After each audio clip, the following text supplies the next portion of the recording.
Bienvenidos niños y niñas a la clase de lengua y literatura. Antes de iniciar la clase les voy a ir presentando los temas que ustedes ya revisaron de manera interna por el grupo que tenemos de WhatsApp donde se les había pedido que lean el tema, analicen, comprendan el contenido y realicen las actividades y ya ustedes tuvieron que haber leído los contenidos enviados. Una vez que hayas leído, analizado y comprendido el contenido, vamos a realizar las siguientes actividades. Primero, subrayar las ideas importantes. Segundo, con tus propias palabras define qué es un cuento.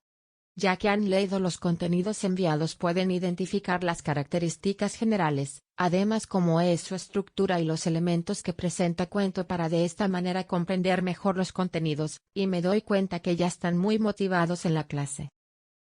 También les he enviado algunos enlaces de apoyo e infografías, textos para que ustedes puedan identificar las características para de esta manera comprender mejor los contenidos. También he revisado sus actividades y me he dado cuenta que están muy bien realizadas las mismas, que les ha servido para profundizar el tema. Una vez que ya han revisado toda la información y realizaron las actividades que se les envió por el grupo, van a contestar las siguientes preguntas. ¿Qué es un cuento? ¿Cuándo un cuento es considerado ficticio? ¿De dónde procede el término cuento?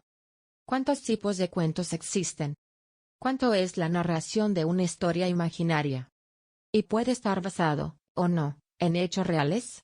¿Por qué? Estas actividades las va a poner en práctica en base al conocimiento que tienen ustedes, ya que cuentan con toda la información que yo les envié, es decir, vamos a poner en práctica todo el conocimiento que ya tenemos. Posterior a esto ya revisaron los contenidos del cuento y ya pueden ir trabajando.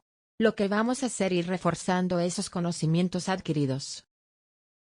En base al contenido que ya tenemos revisado, reforzado, y que ya han leído, analizado y comprendido, nos damos cuenta que el cuento está estructurado de la siguiente manera. Introducción, también se la conoce como inicio o planteamiento, que es la parte inicial de la historia donde se presentan todos los personajes y sus propósitos. Luego tenemos el desarrollo o nudo, que es la parte donde se presenta el conflicto o el problema de la historia. Y por último tenemos el desenlace o fin del cuento, que es la parte donde se suele dar el clímax y la solución al problema y donde finaliza la narración. La tarea es redactar un cuento con el tema de su interés, y publicarlo en el grupo de WhatsApp y también compartirlos con sus amigos.